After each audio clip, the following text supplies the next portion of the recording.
আজ আমি শোনাব তন্দ্রাহরণ নামক গল্পটি। গল্পটি লিখেছেন শরদিন্দু বন্দ্যোপাধ্যায়। পৌণ্ড্রবর্ধনের রাজকুমারী তন্দ্রার মন একেবারে খিঁচড়াইয়া গিয়াছে। মধু মাসের সায়াহ্নে তিনি তাই প্রাসাদ শিখরে উঠিয়া একাকিনী দ্রুত পায়চারি করিতেছেন এবং গণ্ড আরক্তিম করিয়া ভাবিতেছেন, কেন যে মরিতে রাজকন্যা হইয়া জন্মিলাম। অনেক দিন আগেকার কথা। ভারতীয় রমণীগণের মন তখন অতিশয় দুর্দমনীয় ছিল। মাত্র কয়েক বৎসর পূর্বে কনৌজে সংযোগ তার স্বয়ংবর হইয়া গিয়াছে। রাজকুমারী তন্দ্রার বয়স 18 বৎসর, ফুটন্ত রূপ, বিকশিত যৌবন। তথাপি মধুমাসের সায়াহ্নে তাহার মন কেন খিঁচড়াইয়া গিয়াছে জিজ্ঞাসা করিলে বলিতে হয়, তাহার আসন্ন বিবাহই একমাত্র কারণ। কিন্তু 18 বছরের বিকশিত যৌবনা কুমারী বিবাহ করিতে অনিচ্ছুক কেন? একালে তো এমনটা দেখা যায় না। তবে কি সেকালে? না, তাহা নয়, সেকালেও এমন ছিল। কিন্তু কুমারী তন্দ্রার আপত্তির কারণ তাহার মনোনীত স্বামী প্রাগজ্যোতিষপুরের যুবরাজ চন্দ্রানন মাণিক্য। কথাটা বোধ করি পরিষ্কার হইল না।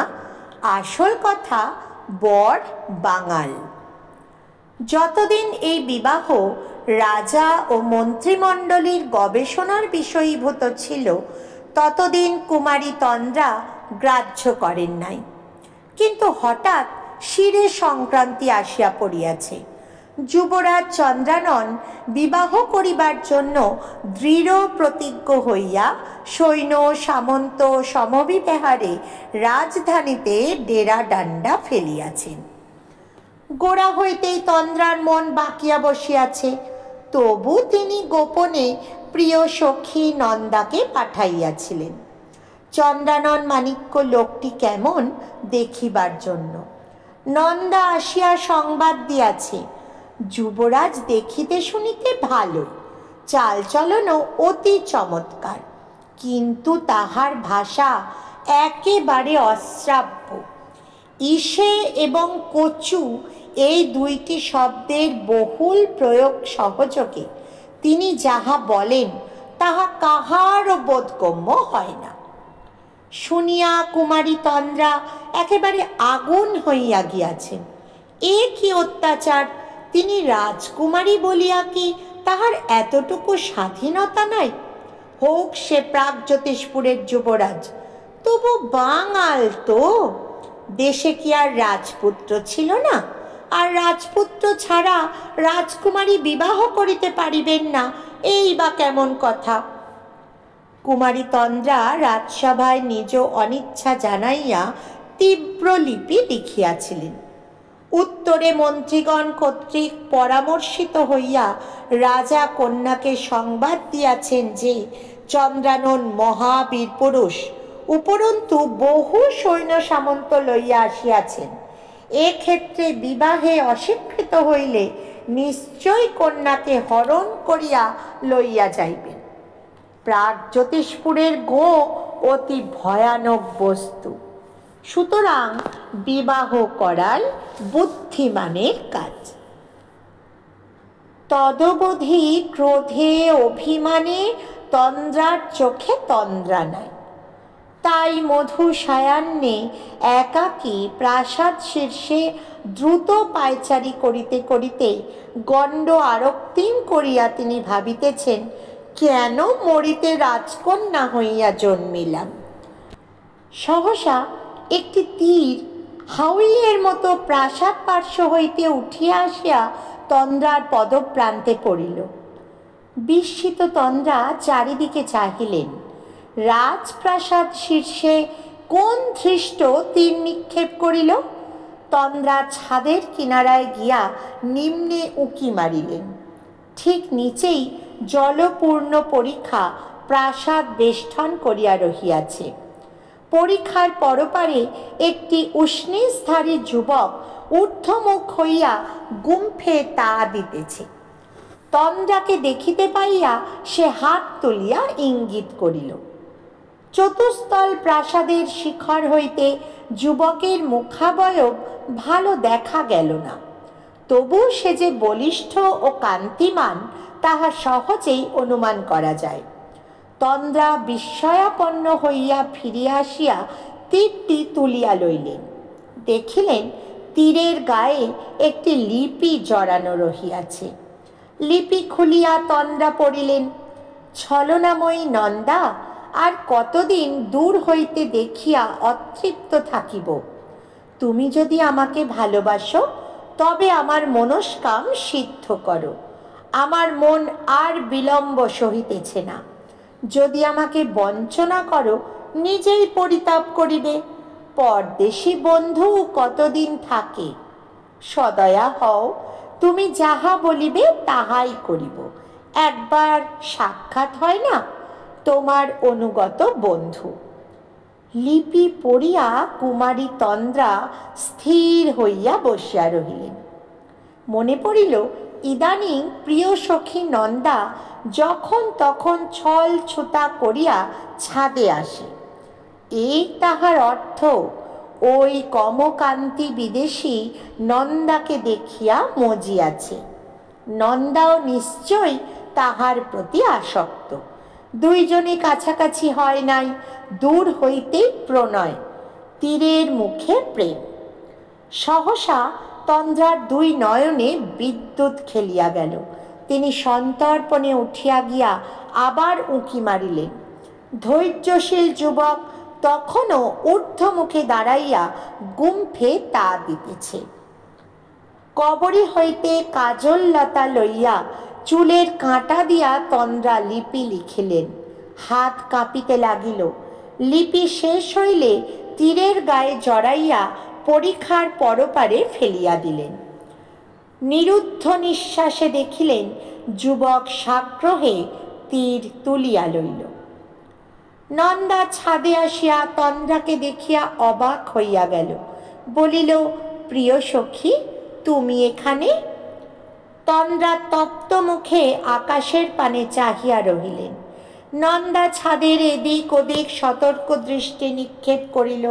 তারপর বলিল, কতক্ষণ এখানে এসেছ?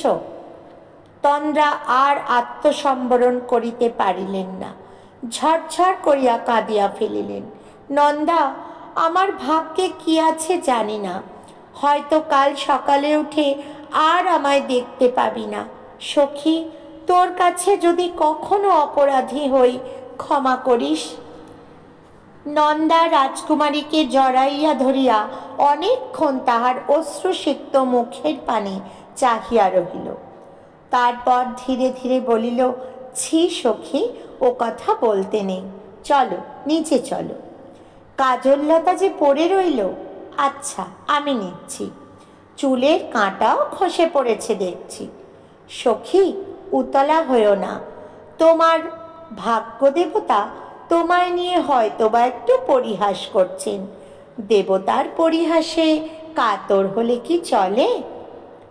শয়ন মন্দিরে প্রবেশ করিয়া অশ্রু ভরা স্বরে তন্দ্রা কহিলেন, নন্দা, আজ রাত্রে আমি একা শোব, তুই যা। আর দেখ, প্রাগজ্যোতিষপুরের সেই বর্বরটাকে যদি তোর পছন্দ হয় তুই নিস। মনে মনে বলিলেন, অদল বদল। নন্দা জিভ কাটিয়া চোখে আঁচল দিল। ও মা, ও কি কথা! আমি যে তার দাসীর দাসী হবার যোগ্য নই বলিয়া ছুটিয়া পলাইল। নন্দার এই পলায়ন একেবারে প্রাসাদের বাহিরে গিয়া থামিল। রাত্রি দ্বীপ্রহরের জাম ঘোষণা থামিয়া যাইবার পর রাজকুমারী তন্দ্রা প্রাসাদের গুপ্ত পথ দিয়া পরিখা পার হইয়া বাহিরে গেলেন। তাহার বড় তনুবেষ্টন করিয়া আছে রাত্রির মতোই নিবিড় নীল একটি ওড়না। নক্ষত্র খচিত অন্ধকারে একটি তরুণ সুদৃঢ় হস্ত আসিয়া তাহার হাত ধরিল। কেহ কথা কহিল না। দুইটি কৃষ্ণবর্ণ অশ্ব পাশাপাশি দাঁড়াইয়াছিল। তরুণ সুদৃঢ় হস্ত তন্দ্রাকে একটির পৃষ্ঠে তুলিয়া দিল, তারপর এক লম্ফে অপরটির পৃষ্ঠে উঠিয়া বসিল। নক্ষত্র খচিত অন্ধকারে দুই কৃষ্ণকায় অশ্ব ছুটিয়া চলিল পৌণ্ড্রভুক্তির সীমান্ত লক্ষ্য করিয়া। দণ্ড কাটিল, প্রহর কাটিল, কত নক্ষত্র অস্ত গেল। সম্মুখে শুকতারা বিস্ময়াবিষ্ট জ্যোতিষ্মান চক্ষুর মতো জল জল করিতে লাগিল। দিগন্তহীন প্রান্তরের মাঝখানে প্রভাত হইল। তখন বলগার ইঙ্গিত পাইয়া অশ্বযুগল থামিল। কুমারী তন্দ্রা মুখের নীল উড়না সরাইয়া পাশে অশ্বারোহী মূর্তির পানে চাহিলেন। দৃষ্টি বিনিময় হইল। অশ্বপৃষ্ঠে বসিয়া আছে একটি তরুণ কন্দর্প। পক্ক দাড়িমের মতো তাহার দেহের বর্ণ, পেশল অথচ পেশিবদ্ধ দেহ। মুখে পৌরুষ ও লাবণ্যের অপূর্ব মেশামেশি। নবজাত গোমফের নিচে একটু কৌতুক হাস্য ক্রীড়া করিতেছে। দেখিতে দেখিতে কুমারী তন্দ্রার চক্ষু দুইটি আবেশে নিমিলিত হইয়া আসিল। দূর হইতে যাহা দেখিয়াছিলেন এ যে তাহার চেয়ে সহস্র গুণ সুন্দর।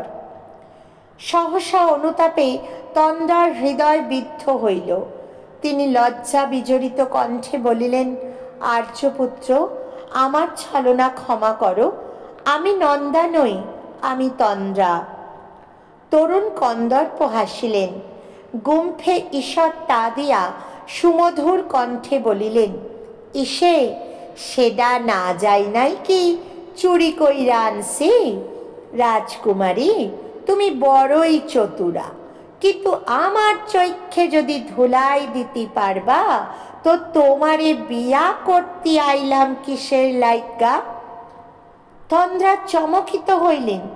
বিস্ফারিত চক্ষে চাহিয়া স্খলিত স্বরে কহিলেন, তুমি তুমি কে? যুবক কলকণ্ঠে হাসিয়া বলিলেন, আরে কচু, সেটা এখনো বোঝবার পারো নাই? আমি চন্দ্রানন মাণিক্য, ইসে প্রাগ জ্যোতিষের যুবরাজ। সত্য কইলাম। দুইটি অশ্ব অত্যন্ত ঘেঁষাঘেঁষি মন্থর গমনে পৌণ্ড্রবর্ধনের পথে ফিরিয়া চলিয়াছে। তন্দ্রার করতল চন্দ্রাননের দৃঢ় মুষ্টিতে আবদ্ধ। তাহার স্খলিত বেণী মস্তক মাঝে মাঝে যুবরাজের বাম স্কন্ধের ওপর নত হইয়া পড়িতেছে। তন্দ্রা কহিলেন, যুবরাজ, কি সুন্দর তোমার ভাষা, যেন মধু ঝরে পড়ছে। কতদিনে আমি এ ভাষা শিখতে পারব?